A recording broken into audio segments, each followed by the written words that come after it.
Sank, Managing Director of Navin Fluorine International Limited. Thank you, and over to you, sir. Thank you. Good evening and a warm welcome to all the participants. I'm joined by our CFO, Mr. Ketan Sablok, and Strategic Growth Advisors, our Investor Relations Advisors. I hope everyone got an opportunity to go through our financial results and investor presentation, which has been uploaded on the stock exchange as well as on our company's website. I hope that all of you and your loved ones are safe.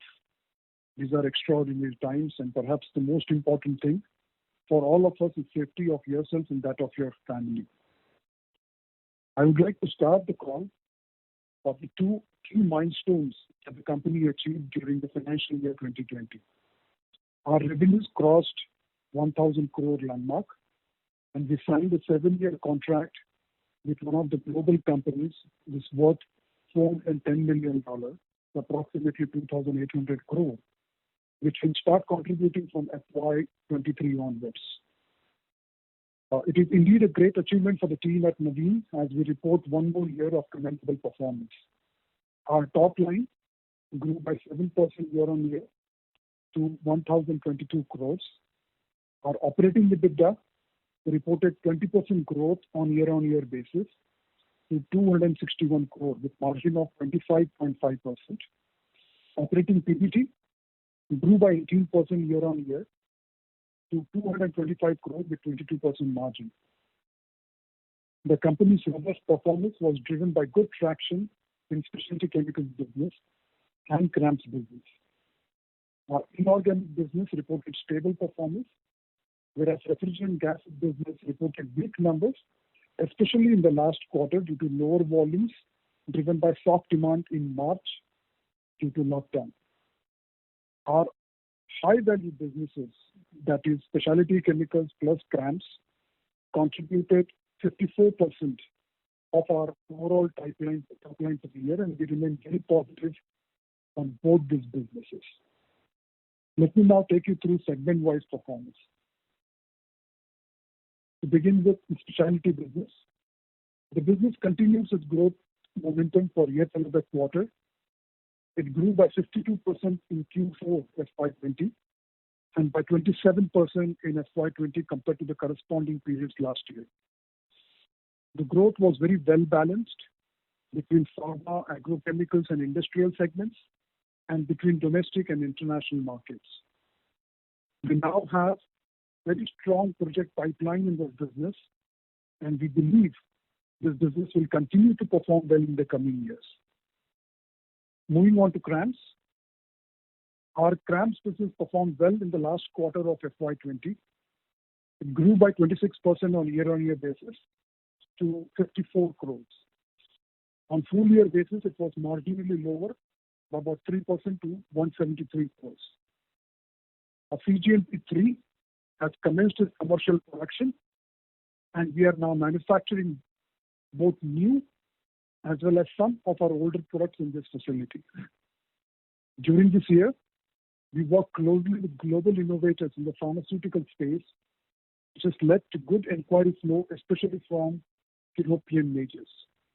Our long-term outlook remains very positive for this business as we now have strong order book as we move into the new year. On refrigerant gas business, revenue for this business was severely impacted with lower sales of R22 in both domestic and international markets. Demand in the non-emissive sector continues to be good, however.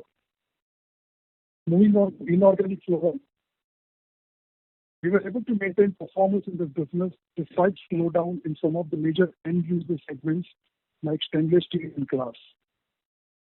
Lower demand in the domestic market was somewhat offset by increase in demand in the international markets. We were also able to improve pricing in some of the international markets, which helped us maintain margins. Coming to our new business vertical, high performance product, HPP. As you all know, we signed a 7-year contract requiring total investment of about 365 crores towards process plant, equipment, etc., and about 70 crore for setting up of captive power plant. The work is going on as per schedule, and at this time, we do not foresee any delays in the same. We'll keep you updated on the progress from time to time.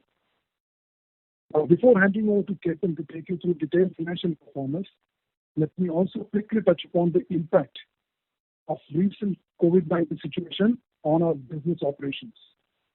As you all know very well, COVID-19 pandemic outbreak has resulted in severe disruptions in terms of supply chain, RM availability, transportation, labor availability, etc. Navin Fluorine has also got impacted due to the lockdown imposed in the month of March. We restarted our operations on 14th April in a phased manner. Currently, all the plants manufacturing products for life science and crop science sectors are running to pre-COVID level, whereas those manufacturing products going into industrial sector are currently operating at a lower levels. The company has enough inventory of key raw materials for smooth operations and is also continuously working on developing alternate domestic vendors. The company is in very strong position to sustain these challenging times on the back of strong balance sheet position with a cash of about 300 crore as on 31st March 2020. The capital can be viewed as growth capital to be deployed for right opportunities. That's it from my side. I'll now hand over to Ketan to give you brief on the financial performance of the company. Over to you, Ketan. Thank you, Rajesh, and a very good evening to all the participants. At the onset, I hope that all of you and your families are safe and in good health during these trying times. I'll share the highlights of our financial performance, following which we'll be happy to take questions from your side and respond to your queries. So to start with, the Board of Directors have declared a final dividend of rupees 3 per share on a face value of rupees 2, about 150%.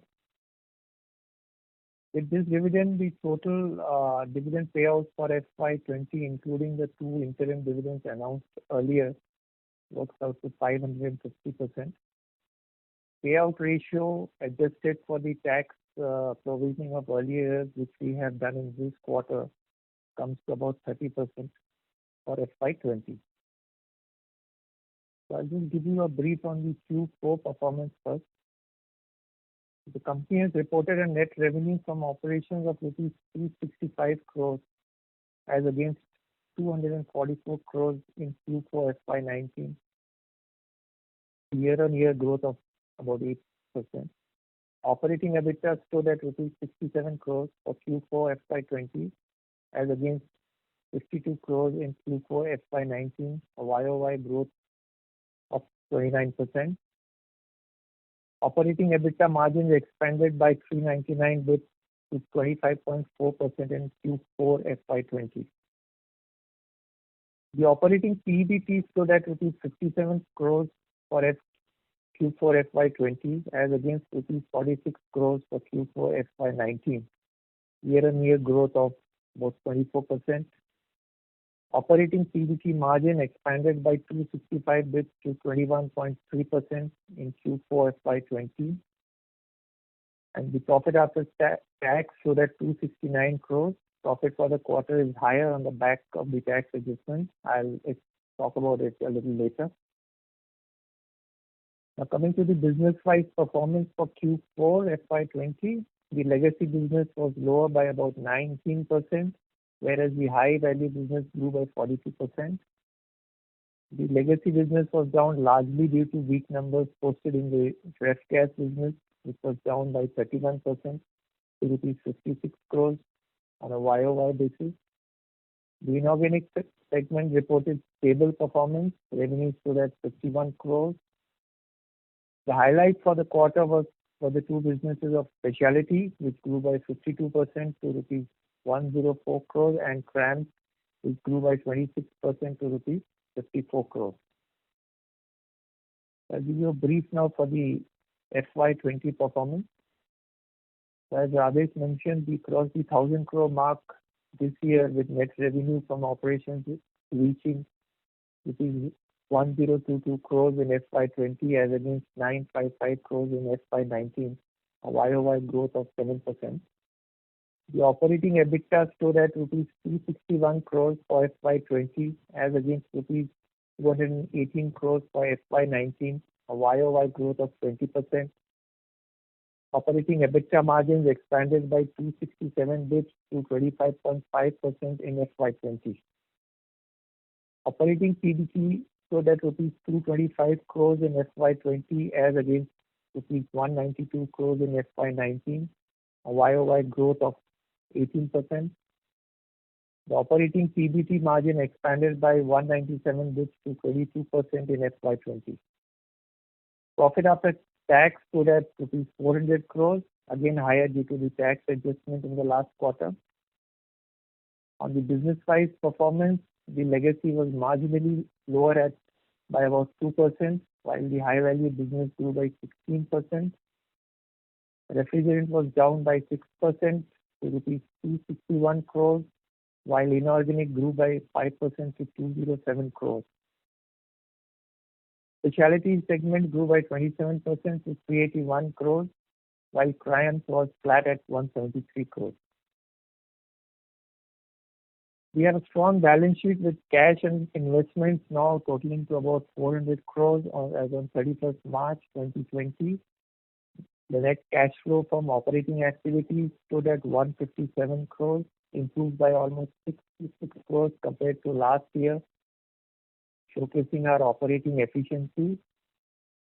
And before I conclude, would like to give you an update on the tax position as on 31st of March. So the company had contested receipts on account of certified emission reductions, that is the CERs, as capital receipts, not chargeable to tax for the earlier financial years, starting from 2007-8 to 2012-13. During the current year, towards the end of the year, we received favorable appellate orders for some of these aforesaid years. This has resulted in the company becoming liable to tax on its book profits for all these years under Section 115JB of the Income Tax Act.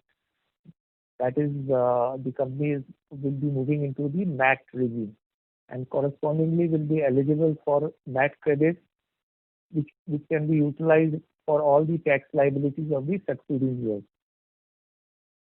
Though this matter has been contested by the tax authorities, but considering the favorable pronouncements from various tribunals and high courts, and of course also from the jurisdictional high court in Mumbai, and as legally advised, the management expects that the favorable decision will come on this side, and hence there will be no outflow for the same. So accordingly, the company has now recognized this MAT credit to the tune of 73.5 crores under Section 115JAA, for which claims have been made. The company has also recomputed the tax liabilities for all these earlier years and written back the excess tax provision to the tune of 141 crores for these earlier years.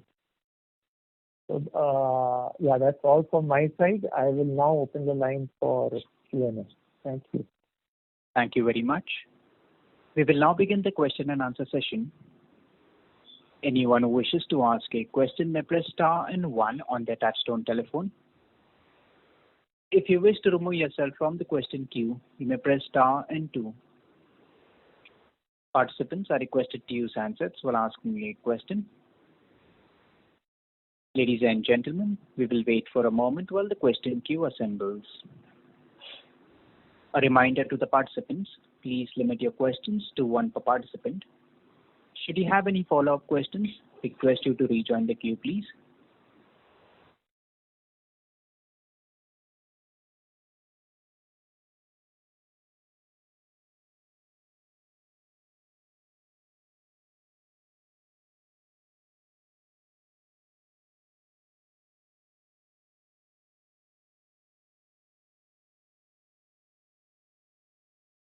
A reminder to the participants, anyone who wishes to ask a question may press star and 1.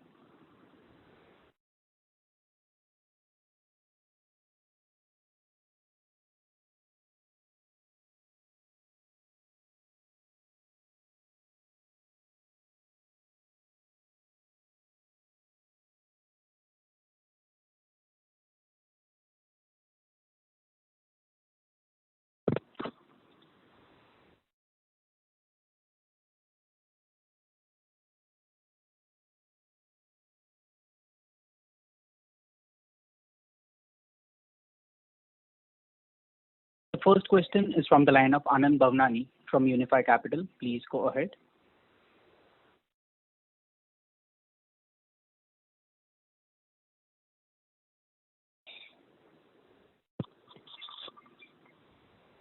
Mr. Anand, your line is in talk mode. Kindly go ahead with the question. Hello. Am I audible? Yes, sir, you're audible. You may go Yeah. ahead. So, congratulations for the wonderful performance. We just wanted to understand, in this particular quarter, due to the last week of shutdown, what would have been the approximate revenue loss?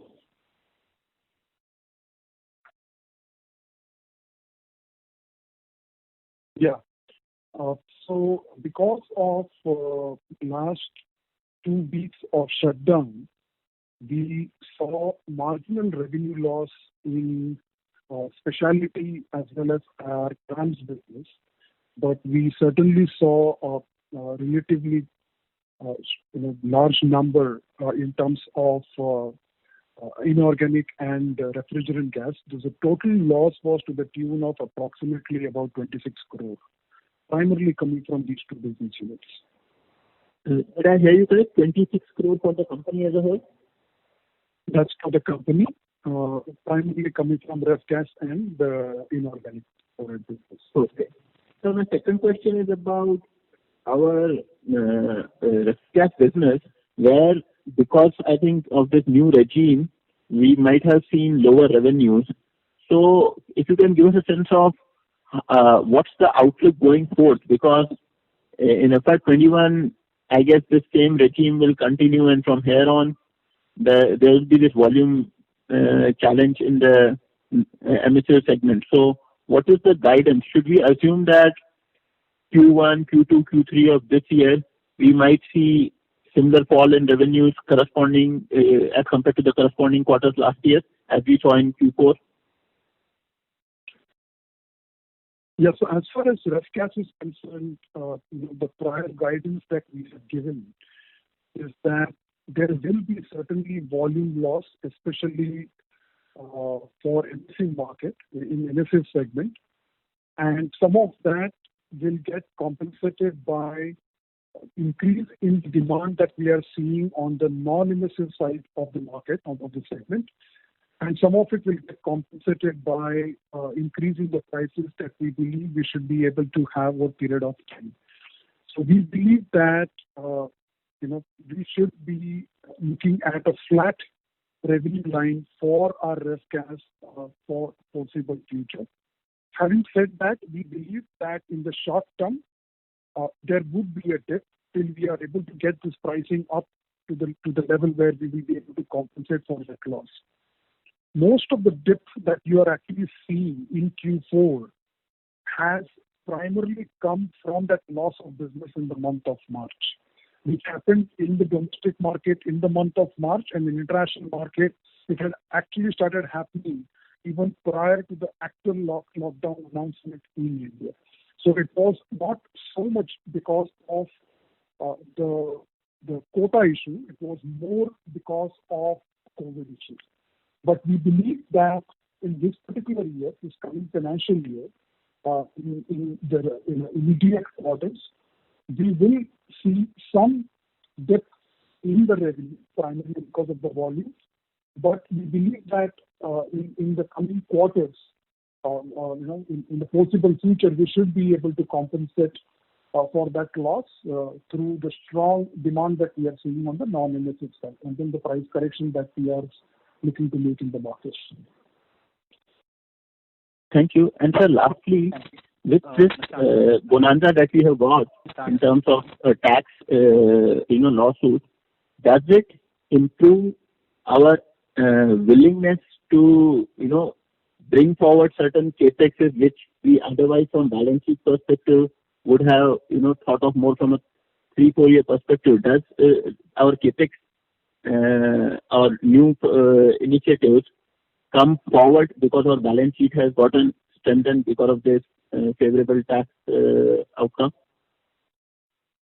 So as far as the capex decisions are concerned, you are aware that we've always had a relatively strong balance sheet with access to a lot of cash for these kind of decisions. So I wouldn't necessarily say that our decisions with respect to capital investment will significantly alter because of these pronouncements that we have got on this tax decision. So they will be made on the individual merit of each business case. Thank you. A reminder to the participants, please limit your questions to 2 per participant. The next question is from the line of Sudarshan Padmanabhan from Sundaram Asset Management. Please go ahead. Thank you for taking my question. So my question is, now that the CGMP3 is started, on the CRAMS side in the fourth quarter, we have seen some improvement sequentially and of course good improvement on a year-on-year basis. If you can give some color with respect to, what is the utilization at this point of time and, how much of revenues we can do. If you can also give some color on the JV side as well, how we are performing there. With respect to JV, you're talking about the Piramal one? Yeah, the Piramal one as well as the non-JV side. If you can give the capacity utilization and what is the road forward for both the CRAMS, or the JV and non-JV. Yeah, so specifically related to our performance in quarter 4, I would say quarter 4, though we successfully commissioned our CGMP facility and the production in CGMP plant started, not much of it actually got translated into actual sales, because as you know, the cycle time here in this particular business is relatively longer than in other businesses that we have. Overall, if you see in this particular year, in this particular business, there are a few things that we have been focusing on. We've been focusing on increased business coming from the existing customers, getting entry into new customers, especially from customers in Europe, because that is where we were hardly present earlier. So all those efforts that we have been making over the year have actually started bearing fruits, and which is what now getting translated into these sales. As we go into the new year, we are going with relatively stronger order book than what we saw going into the last year. As we have indicated earlier, it's difficult for us to give capacity utilization number plant by plant because it keeps varying from month to month, etc. So we don't want to get into that because that sometimes could be misleading number. However, as we move forward in this particular year, we, at least in some of the quarters, are seeing a pretty optimum utilization of all the 3 plants. That is CGMP 1, 2, as well as 3. As far as the JV is concerned, that is, our Convergence Chemical, which is a JV with Piramal, we had a record performance in this particular year. Not only our sales volume went up, but also our margins improved primarily because of operational improvements that we had in that particular business.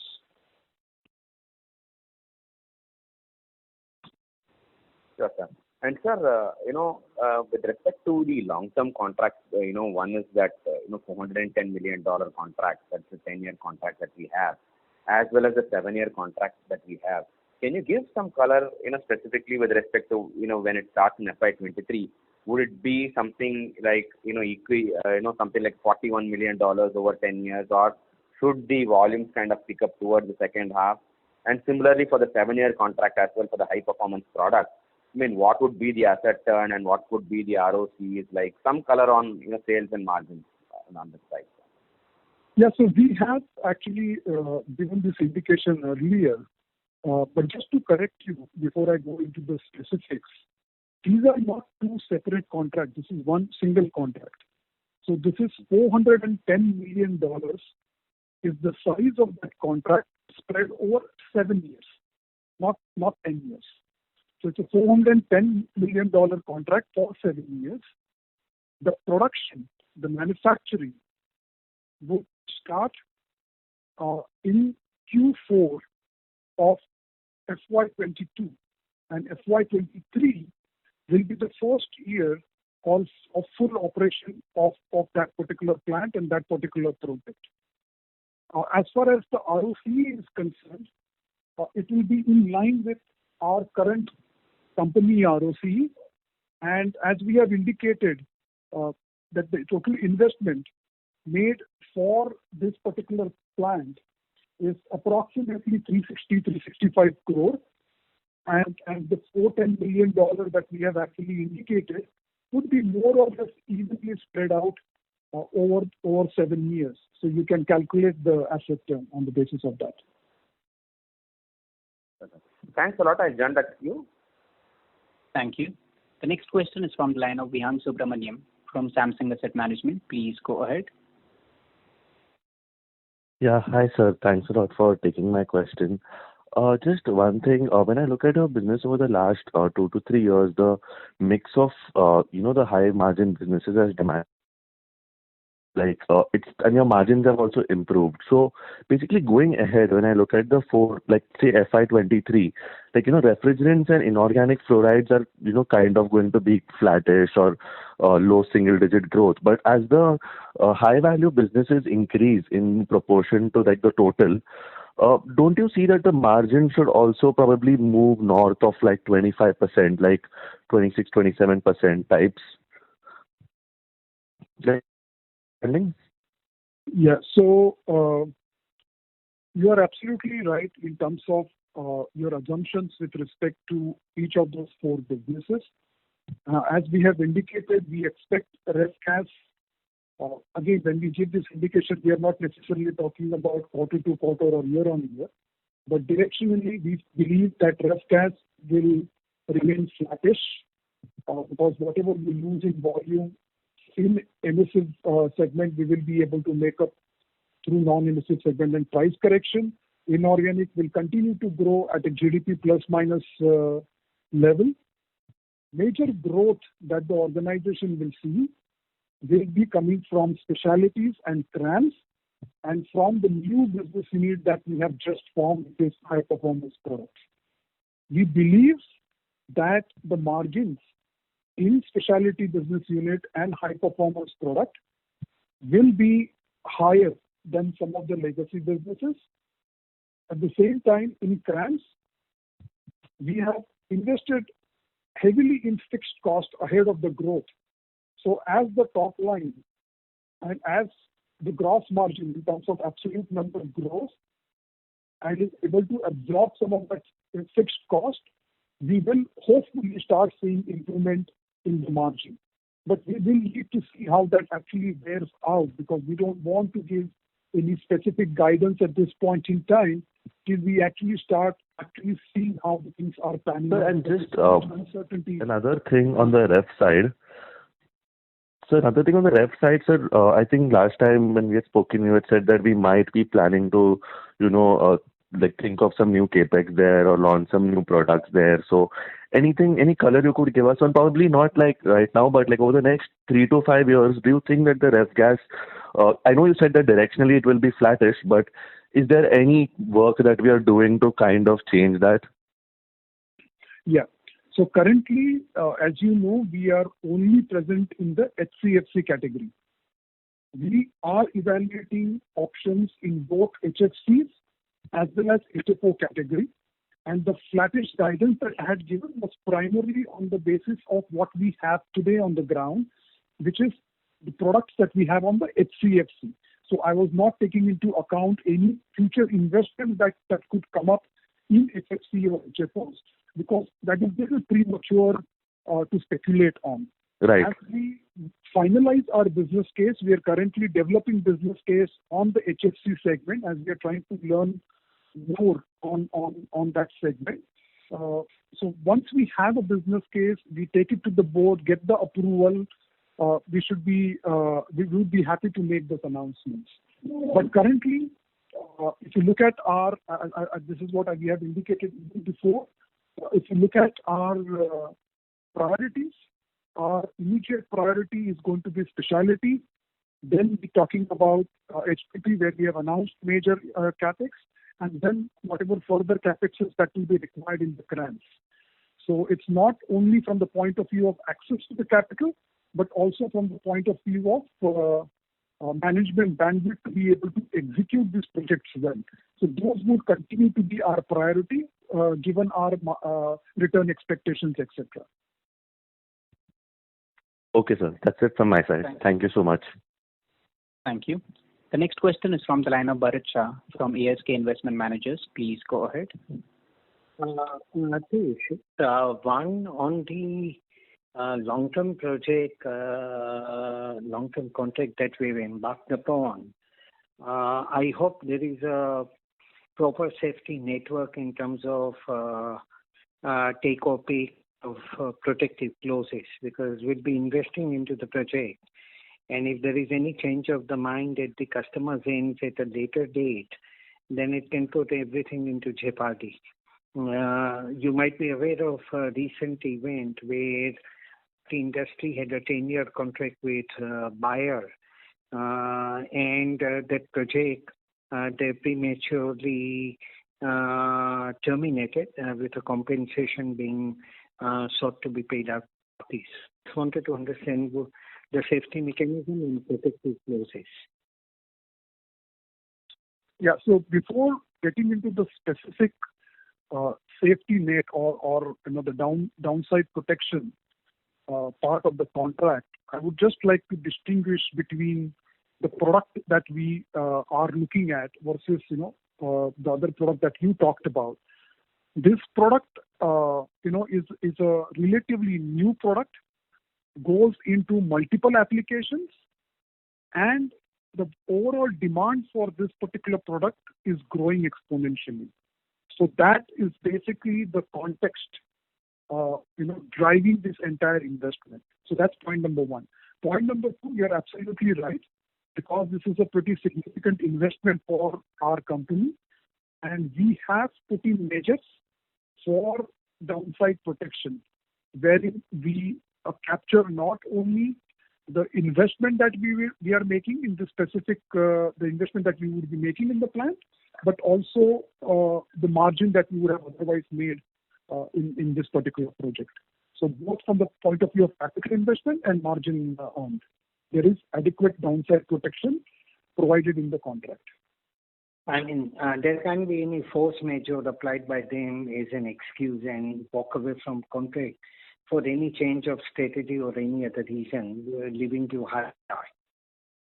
So there is, as it is there in any contract, there is provision for force majeure on both the sides, and for in event of force majeure, there is adequate time that will be given to both the parties. One is from the demand side for them, for supply side for us, wherein we could address the specific demand side or supply side issues.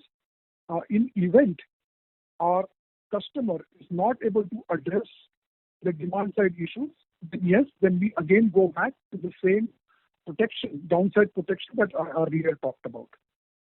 No, in a sense that your customer can't say that he is change of strategy or there is some issue he's facing in the demand for his using your product, whatever he has to do, and cite that as a reason to walk out.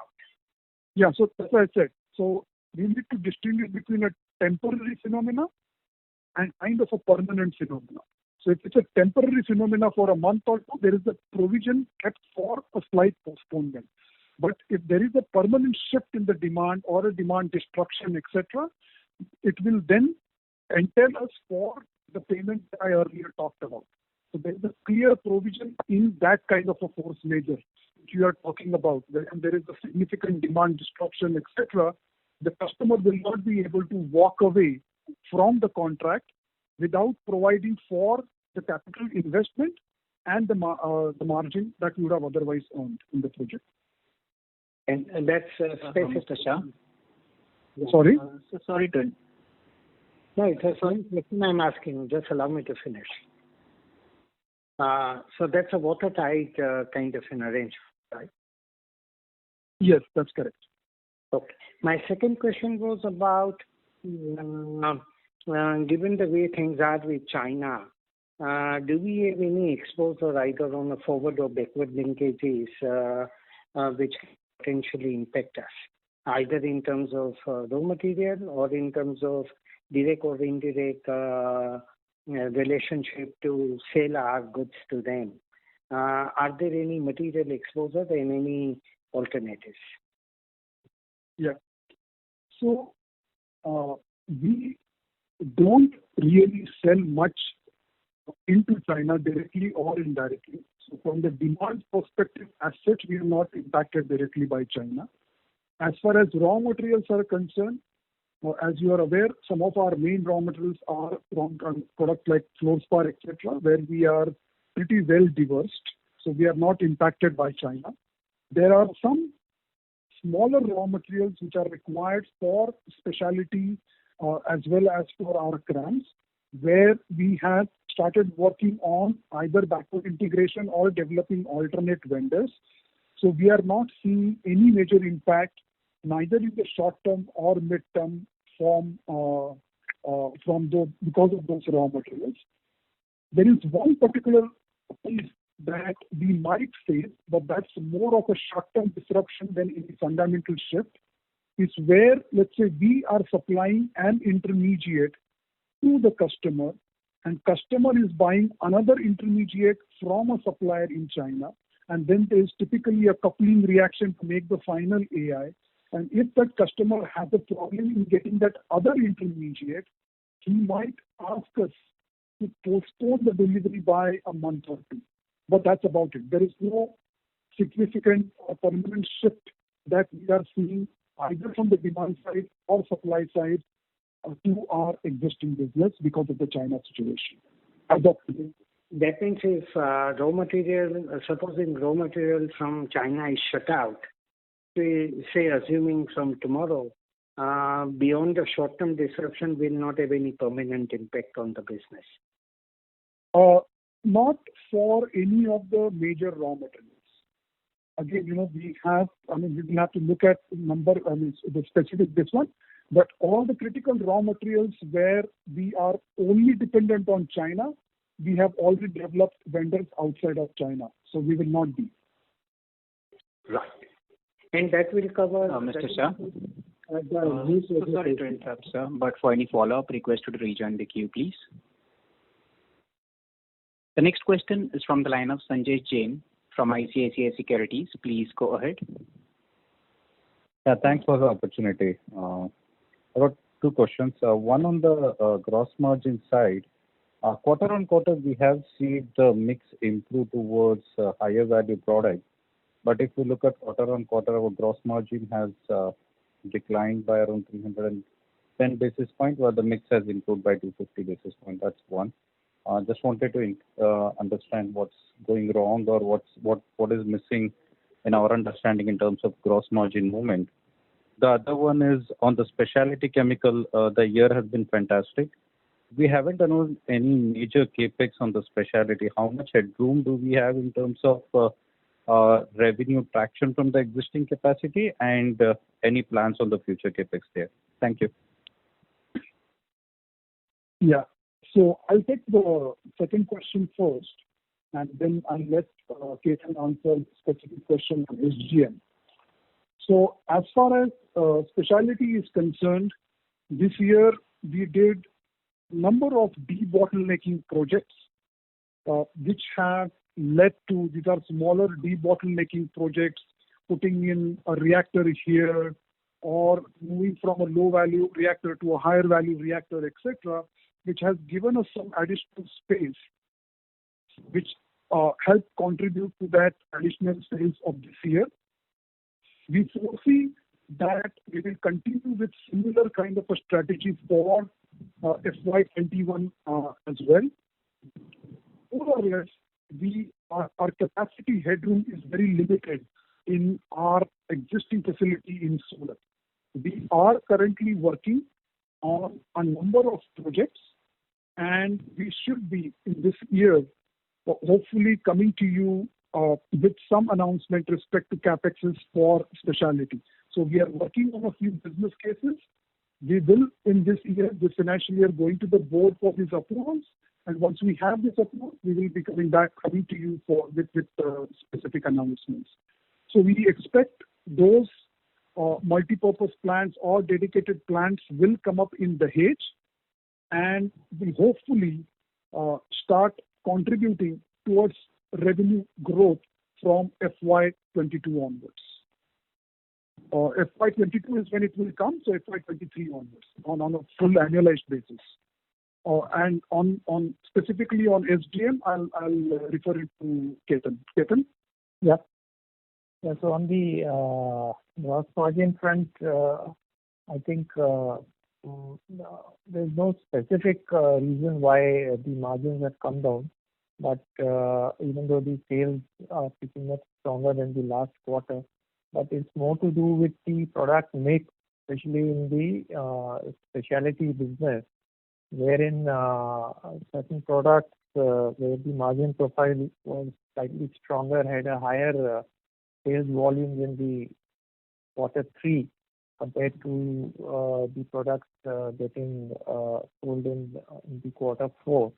So that's probably the reason why the gross margins are slightly lower. And to add to that, as we had indicated that, because of this lockdown, almost 26 odd crores, 26 crores of sales we were unable to schedule because of the shutdown. I think if those would have happened, then the overall margins in those products would have definitely improved the margin percentage in this quarter. Most of these products then have now gone into and stuck in the inventory. So yes, that's pretty much. Yeah, thanks, Ketan. But just a clarification, we said that most of the revenue loss was from ref gas and inorganic. That would have only deteriorated the margins, right? I'm apologizing for one more person to squeezing in. I know I have asked my two, but just one question on the JV side.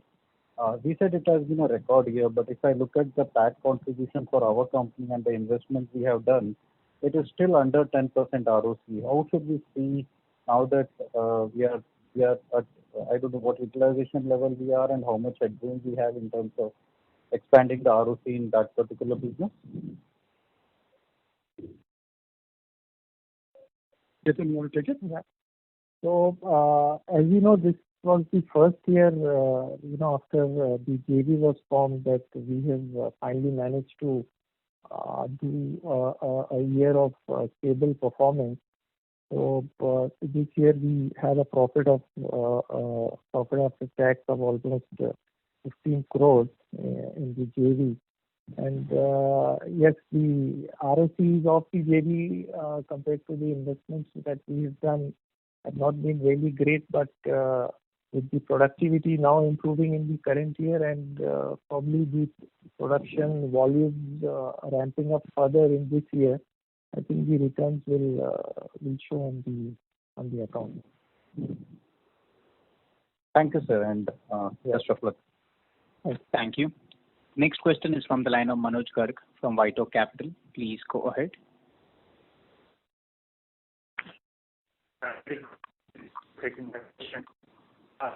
Mr. Garg, can you move to a better reception area, please? Your voice is breaking up. Yeah. Can you hear me now? Yeah, better, sir. Hello. Yeah, great. So, Radhi, this is just a question. Since you have indicated that you have a limited headroom on the spec side of the spec chem side over the next 1 or 2 years, so how do we see the growth till the time you see the new capex coming in fiscal year 23? So we expect the growth that we saw in this particular year, which is FY20, we expect similar kind of a growth in this coming year, which is FY21.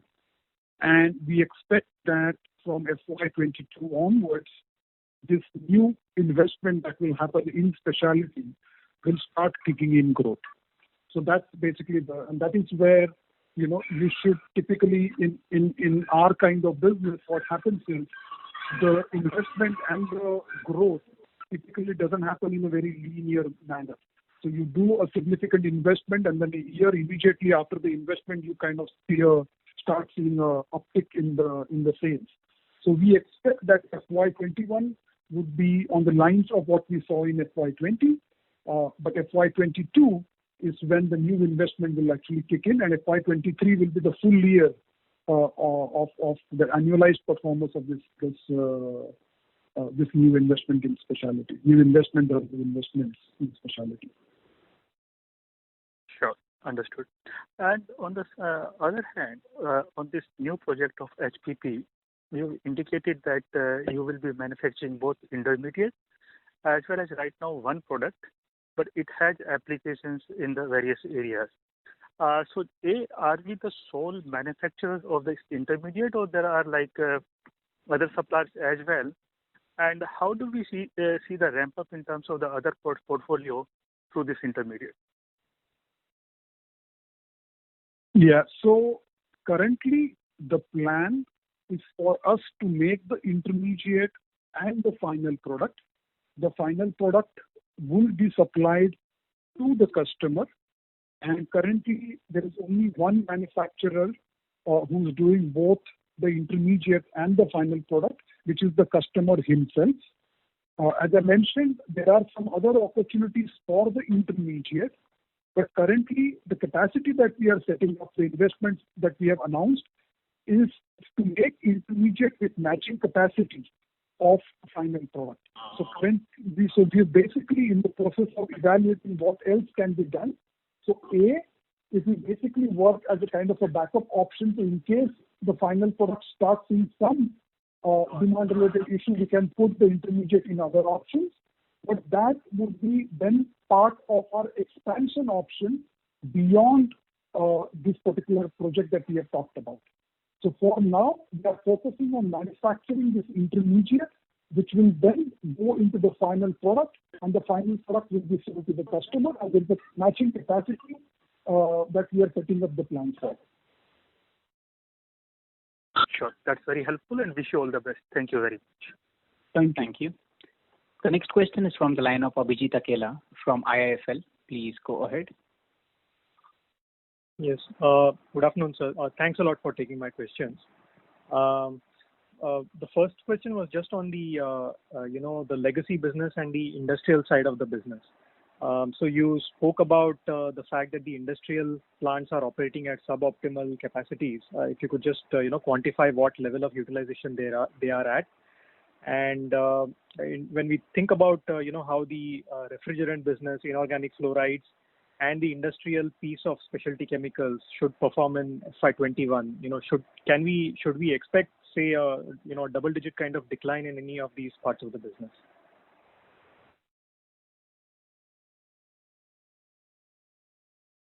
Yeah. So if you look at our total business, we typically tend to divide it into three segments.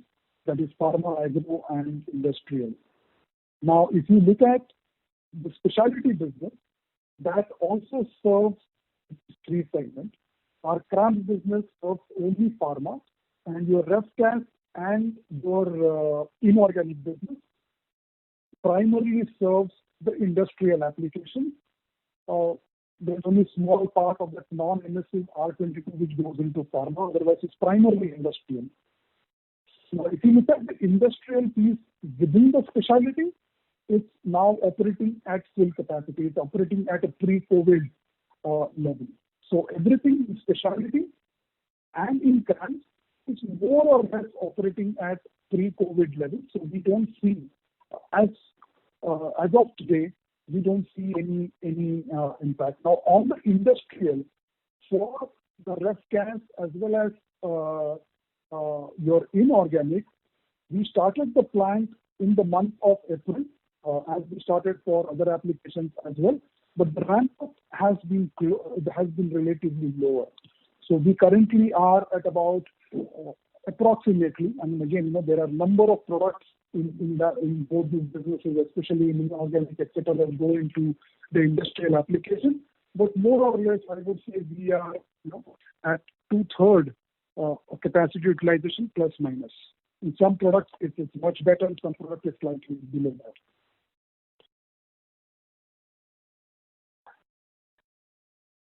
Okay, got it. Yeah, thanks for that. And the second thing was just with regard to, on the balance sheet, there seems to have been a shift of our investments, current as well as non-current investments into cash and bank balances. So if you could just explain what that is about, and is this also the reason why other income has fallen sharply in this quarter, and what we should expect on this front going forward? Thank you. Yes. Ketan, you want to take it? Yeah. So, even the current, the way the situation was developing in March, we realized that there was a lot of volatility in the fixed income market.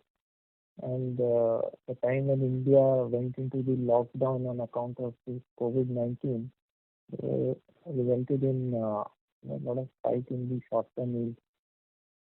So at that time, considering this unprecedented situation and the uncertainty, and with the aim to preserve the safety of our investments, we redeemed almost around 200 crores in March, towards the end of March or mid-March, and so between mid-March and end March, from various schemes that were there, and we have passed all these funds as of now into fixed deposits with various banks, and these are of different tenors.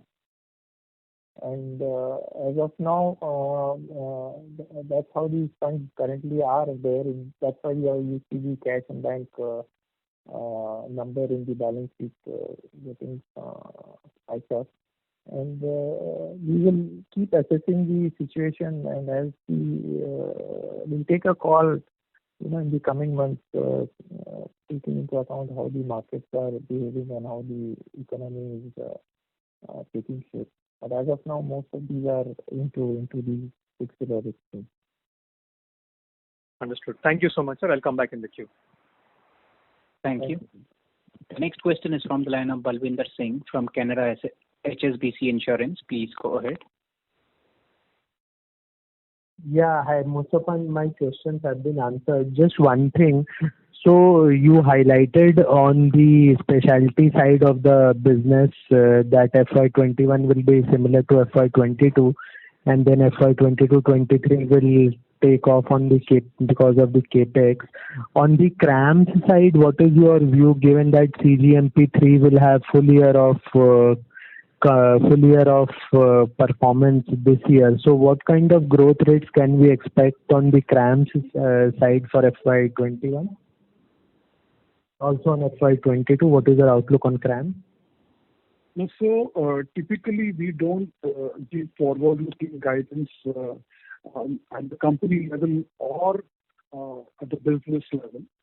In terms of specialty, I basically have just given a directional understanding that the growth will be similar to what we saw in the last year, that is FY20.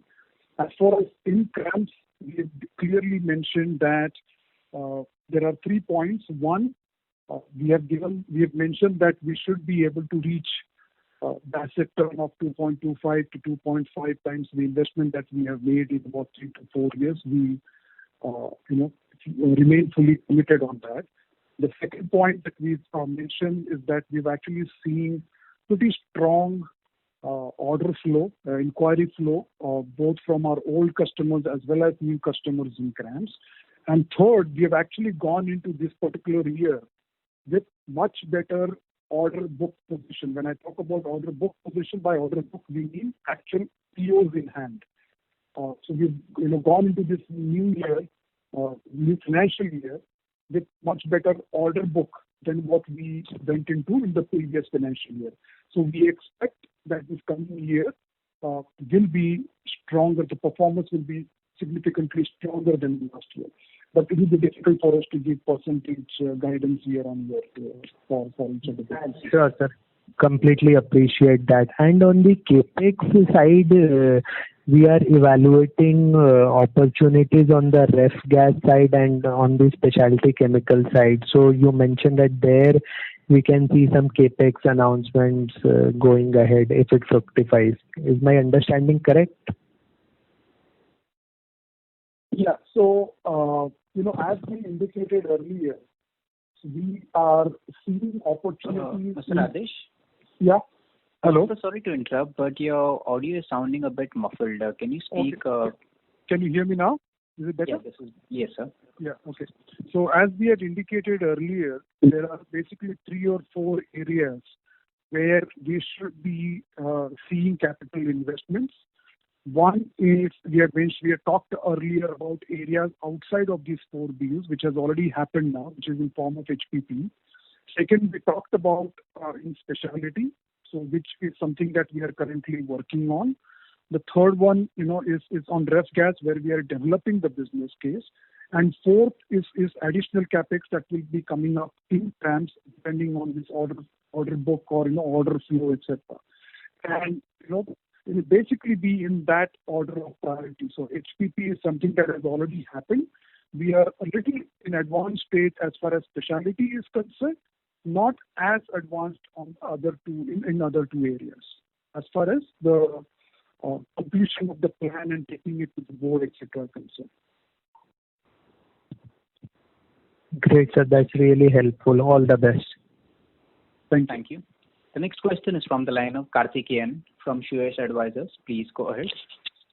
Yeah, hi, good afternoon to both of you. Wonderful commentary. So I wouldn't be really about the same topics. Just one clarification. Is the tax reversal that you talked about 220 crore rupees a done deal, or is it still contingent? I'm asking you this because you spoke about how this has been appealed against. So can you throw some light? Can this still be contested? So just clarifying. Yeah. So for some of the years, the department has gone into appeal. For the other years, they have still not.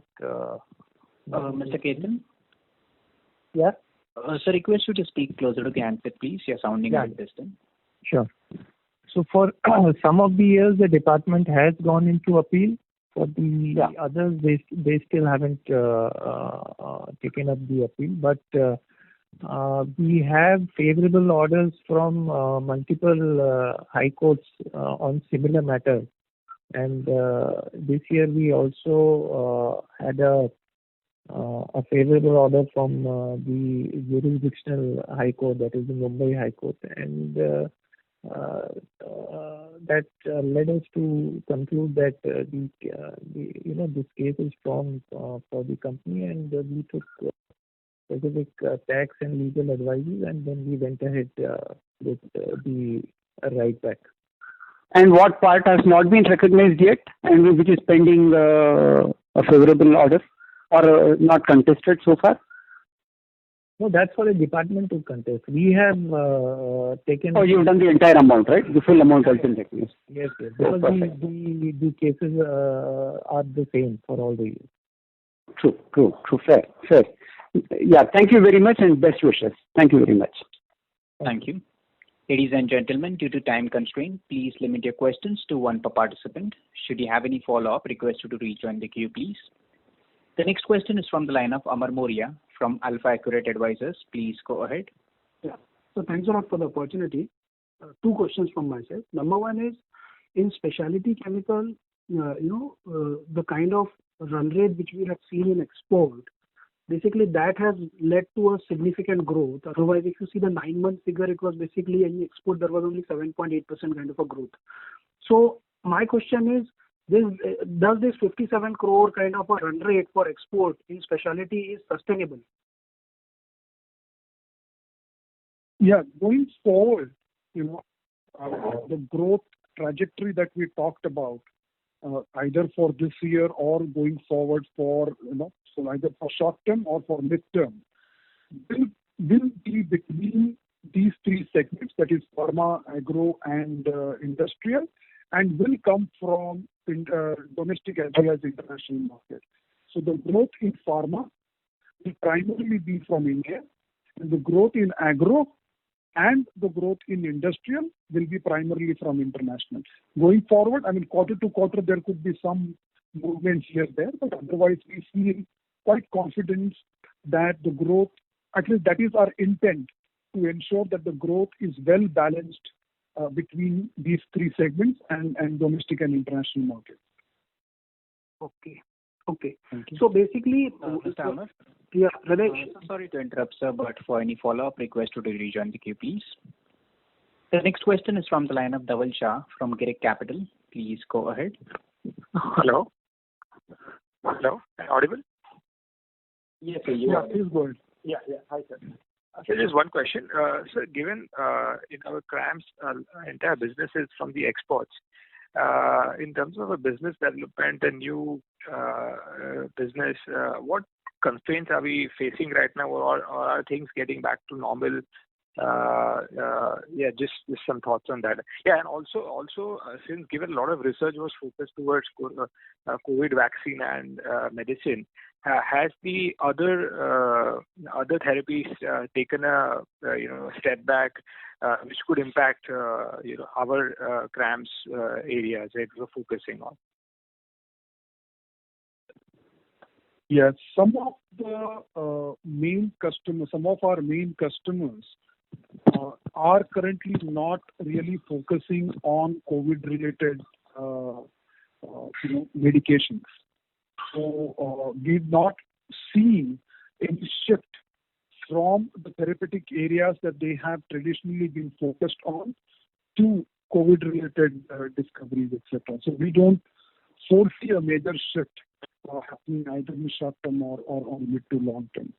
Now, as far as the disruption is concerned, we did see some challenges, towards end of March, beginning of April, but those were primarily related to supply chain, primarily related to transportation and shipping, etc. But currently, we are not really seeing any major disruption either from the logistics point of view or RM movement point of view.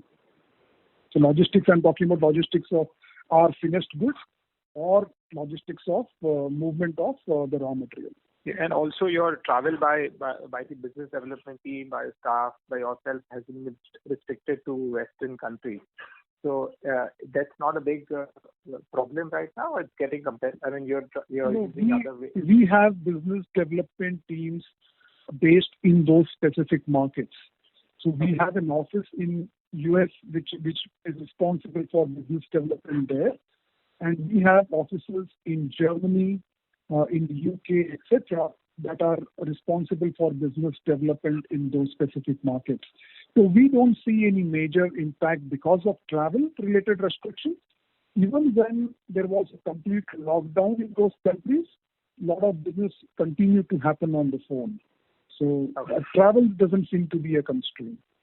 Okay, that's great. Good luck. Good. Thank you. Thank you. The next question is from the line of Ankur Periwal from Axis Capital. Please go ahead. Yeah, hi. Am I audible? Yes, sir, you are. Yeah. Thank you, sir. Sir, most of the questions have been answered. Just one question on the balance sheet, especially working capital.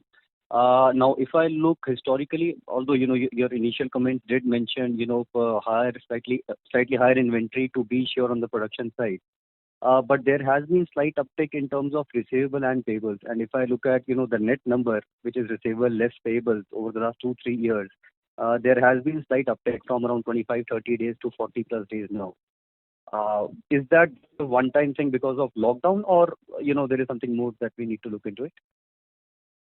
Yeah, so if you look at I think your conclusion is correct. Mr. Ketan, sir, request you to speak closer to the answer. Okay.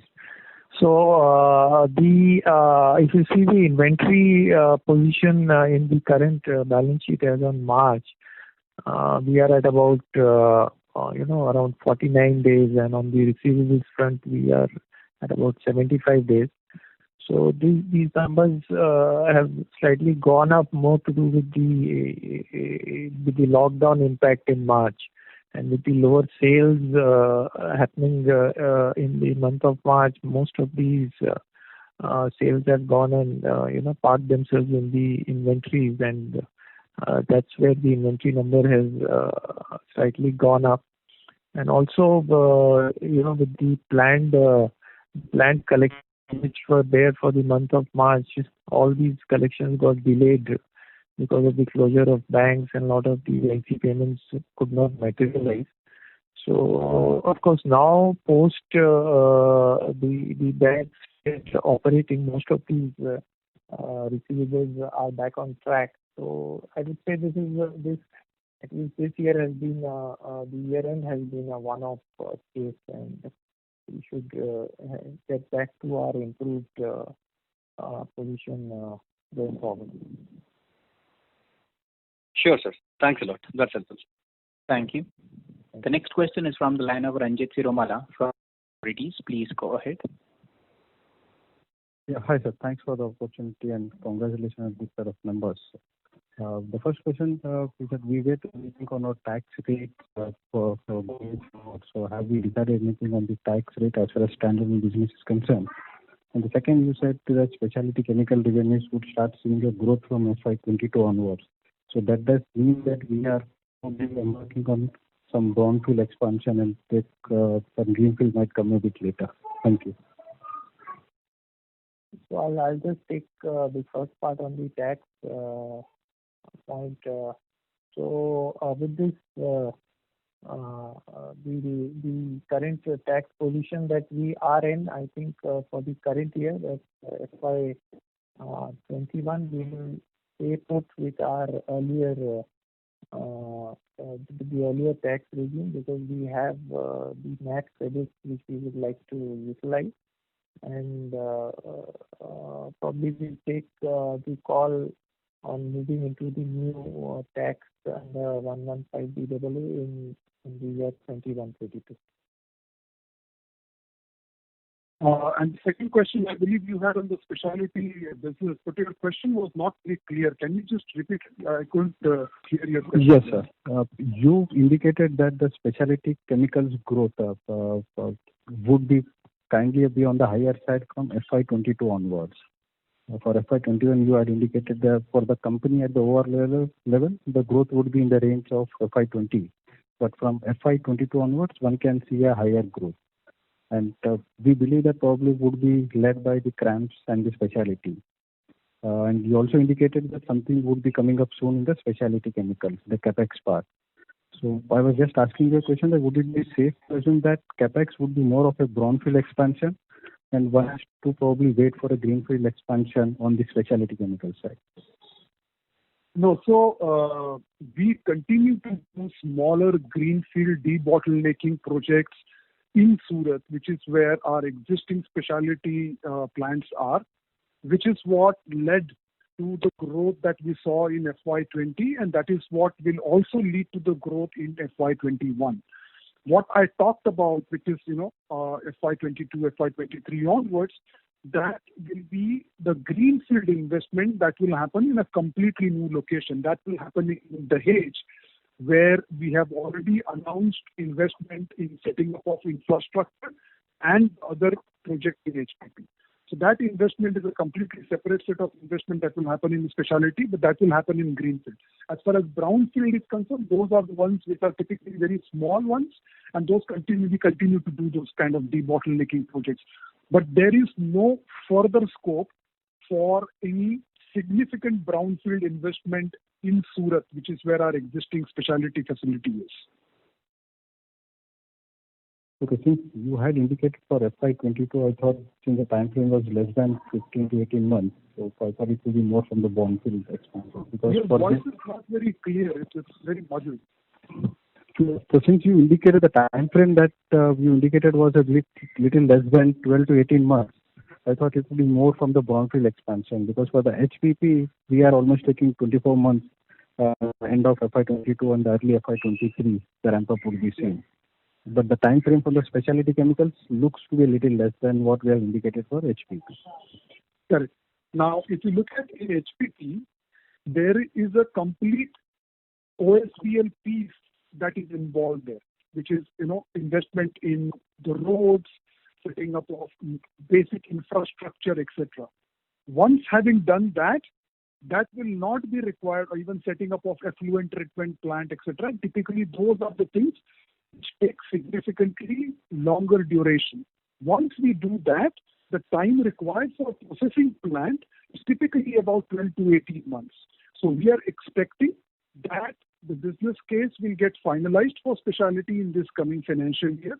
We'll take it to the board, the final announcements will be made, and the production from those plants will start in FY22, and FY23 will be the year when you'll actually see the full annualized impact of those investments coming up in specialty business unit. Thank you, sir. Thanks for clarifying this. Thank you. Ladies and gentlemen, due to time constraint, that was the last question. I now hand the conference over to Mr. Radesh Welling for closing comments. Yeah, I would like to thank everyone for joining on the call. I hope we have been able to respond to your queries adequately. Should you need any further information, if you have any further questions, request you to please get in touch with SGA, our investor relations advisors. Please take care and stay safe. Thank you very much. Thank you. Thank Ladies and gentlemen, on behalf of Navin Fluorine International, that concludes this conference. Thank you all for joining us, and you may now disconnect your lines.